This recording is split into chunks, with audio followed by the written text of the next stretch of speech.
Hi there, Mark Jamin here, Medical Director for the Haywood County Health Department, and let's talk about this pandemic. In this video, lessons to be learned from the outbreak at a local nursing home in Haywood County and from an outbreak at a church revival in Alabama. Now, as of today, there are 36 staff and residents known to be positive at the Silver Bluff Nursing Home.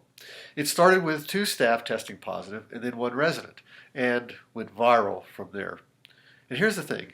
Early on, way back in March, they started being very careful and following all the guidelines, and still had this outbreak. Now, there are some who will say, well, see, none of this works. Why should I bother with any of it? But the more accurate conclusion to draw is this. It's just not possible to slice the risk to zero, even taking all the precautions. It's only possible to reduce the risk as low as possible. And it only takes one person infected in the pre-symptomatic phase, a day or 2 before symptoms begin, and before a person could have any clue they are infected, to result in something like this. Nobody did anything wrong here. But despite careful screening and all the precautions, the virus still got in, and people have suffered and died. It demonstrates how difficult this virus is to contain, more so if everyone is not mindful of how it spreads, and not vigilant about their role to protect themselves and those around them. And here's what you can do. Number 1, avoid high-risk places, crowds, others not wearing a face covering, not keeping their distance. Number 2, follow the 3 W's. Number 3, show a high IQ with COVID. Honor isolation or quarantine if you have a close contact exposure. And please work with the health department if you've had that kind of exposure. Number 4, practice the golden rule of gathering. Gather with others as you would want them to gather with you. And number 5, don't wait to get tested if you get sick.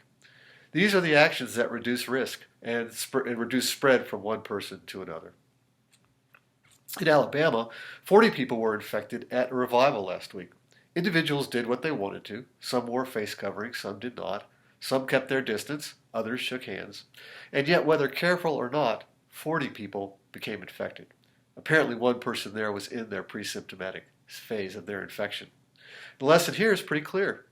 Do not do to others what you would not want done to you. And a third lesson.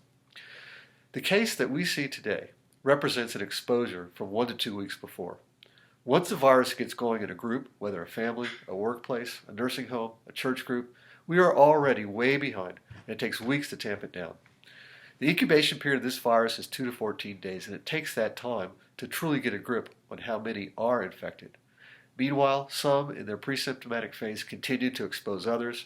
Some never get symptoms and yet spread it to others.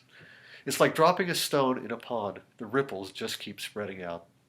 So if we as a community want to keep businesses open, if we want schools to be able to have in-person teaching, if we want this virus to stop dominating our lives, then it takes all of us, each of us, to do our part. Other places have been successful taking these actions. In the U.S., we have not. But in Western North Carolina, we can be. So be careful if you go out and about, anywhere people are gathering. Be careful at work. Don't bring it home.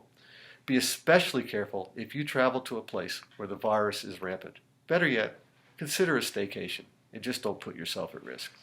So be careful, be well, especially right now.